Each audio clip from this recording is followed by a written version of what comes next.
تو جمعۃ المبارک کے متعلق چند مسائل و فضائل عرض کرنے ہیں۔ اللہ تبارک و تعالیٰ کا کتنا بڑا کرم ہے کہ یہ جو جمعے کا دن ہے اس کو اللہ تبارک و تعالیٰ نے تمام دنوں کا سردار بنایا ہے۔ یہاں تک لکھا ہے کہ عید الاضحیٰ اور عید الفطر یعنی یہ جو بڑے دو عید کے دن ہیں ان سے بھی یہ بڑا دن ہے، اور اللہ تبارک و تعالیٰ نے اس کی فضیلت اور شان اس سے بڑھ کے اور کیا ہو سکتی ہے کہ اس کے نام کی پوری سورت جمعہ اللہ تعالیٰ نے 28ویں پارے کے اندر سجائی ہے، اور فرمایا جاتا ہے کہ جب جمعے کا دن آتا ہے تو جہنم نہیں سلگائی جاتی، جمعے کی رات کو ہی جہنم کے دروازے بند رہتے ہیں۔ اس دن اگر کوئی مر جائے تو وہ اللہ تبارک و تعالیٰ اس کو شہیدوں کے اندر لکھ دیتا ہے اور وہ عذاب قبر سے بھی محفوظ ہو جاتا ہے۔ اور اعلیٰ حضرت فرماتے ہیں اس دن اگر حج آ جائے تو 70 حجوں کا ثواب ملتا ہے، اور کوئی نیکی بندہ کرے تو اللہ تبارک و تعالیٰ 70 نیکیوں کا ثواب عطا فرماتا ہے۔ تو جب قیامت آئے گی تو اللہ تبارک و تعالیٰ جس طرح دلہن کو سج دھج کے تیار کر کے رخصت کیا جاتا ہے، اسی طرح جمعۃ المبارک کو دلہن کی طرح قیامت والے دن اٹھایا جائے گا آسمانوں پہ، یعنی اتنی شان و شوکت والا یہ دن مبارک ہے۔ نبی پاک صلی اللہ علیہ وسلم نے فرمایا کہ جمعے کا کوئی گھنٹہ ایسا نہیں ہے جس میں اللہ تعالیٰ 6 لاکھ جہنمیوں کو آزاد نہ کرتا ہو، تو 1,44,00,000 بنتے ہیں 24 گھنٹے میں۔ کتنی بڑی کرم نوازی ہے، اللہ تعالیٰ گنہ گاروں کو یوں اتنی تیزی کے ساتھ بخش رہا ہوتا ہے۔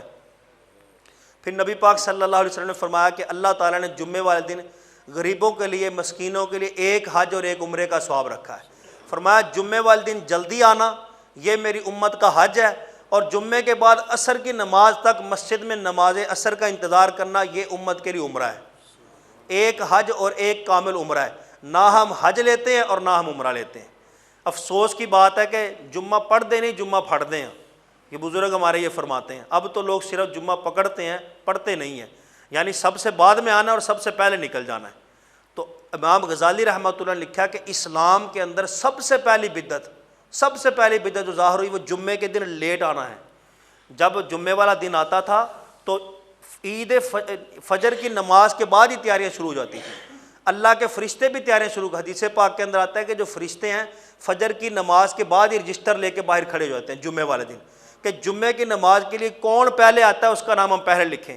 جو مسجد میں پہلے آ جائے اس کو فرشتے اس کا نام پہلے لکھے، اس کو اونٹ قربانی کرنے کا ثواب عطا فرماتے ہیں۔ اس کے بعد جو آئے گائے کے برابر ثواب اس کو دیا جاتا ہے، اس کے بعد جو آئے مینڈا صدقہ کرنے کا ثواب دیا جاتا ہے۔ حضور فرماتے ہیں اس طرح جو بعد میں آتے جاتے ہیں ثواب کم ہوتا جاتا ہے، یہاں تک کہ جب امام خطبہ شروع کرتا ہے تو فرشتے اپنا رجسٹر لپیٹ دیتے ہیں، اس کے بعد پھر ان کو ثواب نہیں دیا جاتا۔ تو یوں جمعے والے دن پہلے بزرگان دین فجر کے بعد سے تیاریاں شروع کر دیتے تھے، فرشتے بھی فجر کے وقت ہی آنا شروع ہو جاتے تھے، لیکن افسوس کی بات ہے اب تو ایک تعداد ہے کہ جمعہ پڑھتی نہیں ہے۔ حضور صلی اللہ علیہ وسلم نے فرمایا کہ جس نے 3 جمعے سستی کی وجہ سے چھوڑ دیے اللہ تعالیٰ اس کے دل پہ مہر کر دے گا۔ اب بزرگ فرماتے یہ نہیں پتہ اللہ تعالیٰ اس کے دل پہ بدبختی کی مہر کر دے گا یا کفر کی مہر کر دے گا۔ تو اب یہ دیکھیں کتنا بڑا افسوسناک معاملہ ہے۔ تو بہرحال اللہ تبارک و تعالیٰ نے اس جمعۃ المبارک کو بڑی فضیلتیں عطا فرمائی ہیں۔ جمعے کا معنی ہے جمع ہونا، اسی دن اللہ تبارک و تعالیٰ نے آدم علیہ السلام کی مٹی کو جمع کیا، اسی دن تمام مخلوق جتنی قیامت تک پیدا ہونی تھی سب کے وجود کو جمع کیا، اور اسی دن ساری امت دنیا بھر کے اندر مسجد کے اندر اکٹھی جمع ہو کے اللہ کی عبادت کرتی ہے، اس لیے جمعے کو جمعہ کہا جاتا ہے۔ پہلے اس کا نام اسلام کے اندر عروبہ تھا، لیکن پھر اس کا نام جمعہ رکھ دیا گیا کہ اس دن لوگ بھی جمع ہوتے ہیں، آدم علیہ السلام کی مٹی بھی جمع ہوئی، ساری مخلوق کا وجود بھی جمع ہوا، اس لیے اس کو پھر جمعہ کہا جاتا ہے۔ اور ہمارے آقا و مولا پیارے محمد مصطفیٰ صلی اللہ تعالی علیہ وسلم جب مدینہ سے تشریف لائے تو ایک مقام قباء ہے، وہاں پیر والے دن 12 ربیع الاول کو آپ مدینہ کی حدود میں داخل ہوئے، تو پیر والا دن، منگل والا دن، بدھ والا دن، جمعرات والا دن وہیں قیام فرمایا، ایک وہاں مسجد کی بنیاد رکھی جس کو مسجد قباء کہا جاتا ہے۔ تو مدینہ شریف کی پہلی مسجد مسجد قباء ہے۔ پھر آپ چلے، ابھی تھوڑا سا آگے چلے تھے کہ دوپہر کا ٹائم آ گیا، یہ جمعے کا دن تھا، جمعے کا وقت آ گیا، تو ابھی جمعہ فرض نہیں ہوا تھا، تو نبی پاک صلی اللہ علیہ وسلم نے پہلی نماز جمعہ وہاں اس مقام پہ، مقام قباء سے تھوڑا آگے جائیں، قبیلہ بنی سلیم کی وہ وادی آتی ہے، وہاں پہ حضور علیہ السلام نے پہلا جمعہ پڑھایا، اور آج بھی وہاں پہ ایک سفید رنگ کی مسجد جس کو مسجد جمعہ کہا جاتا ہے چمک دمک رہی ہے،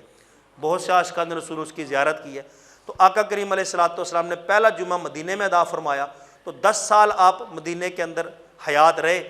تو اس کے بعد آپ نے جب پردہ فرمایا تو 10 سالوں کے اندر حضور صلی اللہ علیہ وسلم نے 500 جمعے ادا فرمائے، تو ہمارے آقا نے 500 جمعے پڑھے ہوئے ہیں۔ اب اس جمعے والے دن جتنے نیک عمل کریں ان کے مختلف ثواب ہیں۔ ناخن کاٹنا حضور صلی اللہ علیہ وسلم کی سنت ہے، 2 حدیث مبارکہ سنیے۔ نبی پاک صلی اللہ علیہ وسلم نے فرمایا کہ جو جمعے والے دن ناخن کاٹے گا اس کی بیماری جائے گی اور شفا آئے گی، بیماری نکلے گی جسم سے اور شفا داخل ہوگی۔ ایک حدیث پاک کے اندر فرمایا کہ جو جمعے والے دن ناخن کاٹے گا اللہ تبارک و تعالیٰ اگلے جمعے تک اور 3 دن اوپر یعنی 10 دن تک اس کو ہر بلا وبا سے محفوظ فرما دے گا۔ تو جمعے والے دن بالخصوص اگر لمبے ہو گئے ہوں تو پہلے بھی کاٹ سکتے ہیں، وگرنہ جمعے والے دن سنت مبارکہ ہے تو یہ ناخن جمعے والے دن کاٹنے چاہیے۔ اسی طرح نبی پاک صلی اللہ علیہ وسلم نے فرمایا کہ ایک قبولیت کی گھڑی ہوتی ہے جو اللہ نے ہر رات میں رکھی ہے۔ رات کے اندر ایک پہر ایسا آتا ہے کہ اس وقت جو دعا مانگی جائے قبول ہو جاتی ہے، لیکن دنوں میں کوئی دن ایسا نہیں ہے سوائے جمعے کے۔ ایک دن واحد جمعے کا دن ہے کہ جمعے کے دن کے اندر وہ گھڑی آتی ہے قبولیت کی۔ تو علماء کے اس میں بڑے مختلف اقوال ہیں، حدیث کی روشنی میں 40 قول علماء نے بیان کیے، 2 قول بڑے مضبوط ہیں۔ بعض علماء نے یہ لکھا ہے کہ جمعے والے دن وہ گھڑی جو قبولیت کی ہوتی ہے اس وقت جو مانگا جائے اللہ تبارک و تعالیٰ عطا فرما دیتا ہے، وہ 2 خطبوں کے درمیان کی گھڑی ہے، 2 خطبوں کے درمیان کی گھڑی ہے۔ لیکن یہ بھی ساتھ یاد رکھیں کہ 2 خطبوں کے درمیان جب ہم نے دعا مانگنی ہے تو زبان ہلا کے دعا نہیں مانگنی، ہاتھ اٹھا کے دعا نہیں مانگنی۔ تو بزرگان دین نے یہ لکھا ہے کہ جس طرح نماز کے اندر جب نماز شروع کرتے ہیں تو ہر چیز جو حلال ہوتی ہے حرام ہو جاتی ہے، اسی طرح جب خطبہ شروع ہوتا ہے تو ہر حلال چیز حرام ہو جاتی ہے۔ بات چیت کرنا، سلام کا جواب دینا، اسی طرح کسی کو نیکی کی دعوت دینا، چلنا پھرنا، کھڑے ہونا اور حرکت کرنا، اسی طرح ہر چیز جو ہے نا خطبے کے دوران یہ حرام ہو جاتی ہے، گفتگو نہیں کر سکتے۔ تو یہ بڑے سخت مسائل ہیں، لوگ خطبے کے دوران چل پھر بھی ہوتے ہیں، بعض تو بیوقوف ایسے کہ سنتے پڑھ رہے ہوتے ہیں، حالانکہ اس وقت پڑھنا ثواب نہیں، الٹا حرام اور گناہ ہے اس وقت سنتے پڑھنا۔ تو خطبے کے دوران نبی پاک صلی اللہ علیہ وسلم نے کہا کہ جو باتیں کرے نا خطبے کے دوران، حضور نے فرمایا کہ اس کی مثال اس گدھے جیسی ہے جس نے بوجھ اٹھایا ہوا ہے۔ اور ایک حدیث پاک کے اندر جس نے حضور نے فرمایا باتیں کرتے ہوئے کو دیکھ کر جس نے منع کیا اللہ اس کے جمعے کا ثواب بھی ضائع فرما دیتا ہے۔ تو اتنے سخت مسائل ہیں جمعے کے خطبے کے۔ تو جمعے کا خطبہ انتہائی ادب کے ساتھ خاموشی کے ساتھ سننا چاہیے، بات کرتوں کو روک بھی نہیں سکتے، سلام کا جواب بھی نہیں دے سکتے، کوئی نیکی کی دعوت بھی نہیں دے سکتے، سنتے بھی نہیں پڑھ سکتے، چل پھر بھی نہیں سکتے، اور نہ ہی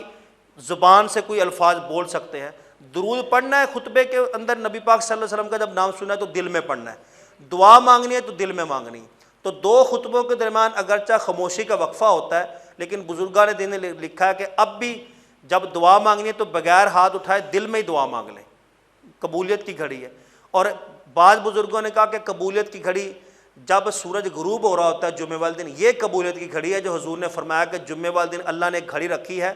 جو قبولیت کی گھڑی ہے، اس وقت جو مانگا جائے اللہ عطا فرماتا ہے۔ حضرت سیدہ فاطمہ الزہرا رضی اللہ تعالیٰ عنہ، آپ کا یہ معمول تھا کہ جب جمعے والا دن آتا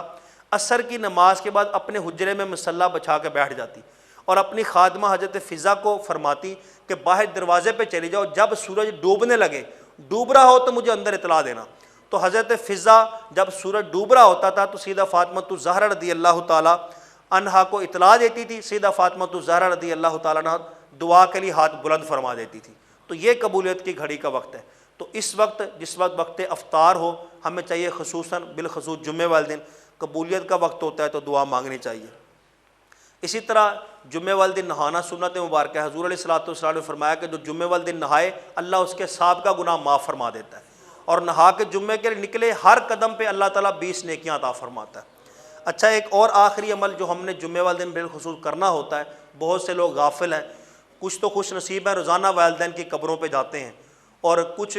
ہفتے کے ہفتے جمعے والے دن جاتے ہیں، اور کچھ ایسے ہیں جن کو توفیق ملتی نہیں ہے، وہ جاتے نہیں، سال بھر عید والے دن بھی نہیں جاتے۔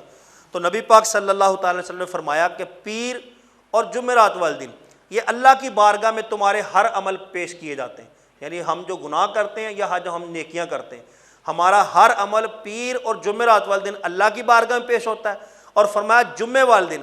تمہارا ہر عمل تمہارے والدین اور انبیاء کرام کی بارگاہ میں پیش ہوتا ہے، اور فرمایا اللہ سے ڈرو، گناہ کر کے ان کو تکلیف نہ پہنچاؤ، یعنی پورا ہفتہ جو ہم گناہ کرتے ہیں نا، تو یہ پھر جب جمعے کا دن آتا ہے تو والدین کی بارگاہ میں عمل پیش ہوتے ہیں، تو قبروں کے اندر وہ دیکھتے ہیں میری اولاد یہ کرتوت کر رہی ہے زمین کے اوپر، ہم تو زمین کے اندر چلے گئے ان کے لیے سارا کچھ چھوڑ کے، مکان، دولت، ہر چیز۔ تو فرمایا اللہ سے ڈرو اور والدین کو قبروں کے اندر تکلیف نہ دو، اور فرمایا اپنی نیکیوں سے ان کے چہرے خوش کرو۔ تو جب جمعے والا دن آتا ہے تو فرمایا تمہارے نیک عمل انبیاء کی بارگاہ میں اور والدین کی بارگاہ میں پیش کیے جاتے ہیں۔ تو اس لیے جمعے والے دن قبر پہ جانے کی بڑی فضیلت ہے۔ وہاں پہ فرمایا کہ جو والدین کی قبر پہ جا کے دعا مانگتا ہے تو اللہ تبارک و تعالیٰ اس کے پچھلے گناہ معاف فرما دیتا ہے۔ اور ایک حدیث پاک کے اندر فرمایا کہ جو وہاں جا کے ان کے لیے سورۃ یاسین پڑھتا ہے تو اللہ تعالیٰ ہر حرف کے بدلے اس کے لیے بخشش لکھ دیتا ہے۔ تو سورۃ یاسین کے اندر 3000 حرف ہیں، تو ایک بندہ وہاں جا کے قبرستان میں ایک مرتبہ سورۃ یاسین ختم کرے تو 3000 بخششیں پکی ہیں۔ اللہ تعالیٰ کی بارگاہ میں دعا جو سنا اللہ تعالیٰ یاد رکھنے کی توفیق عطا فرمائے، جمعے کی اہمیت کو، اس کی قدر کو اللہ تعالیٰ سمجھنے کی، اس پہ عمل کرنے کی توفیق نصیب فرمائے۔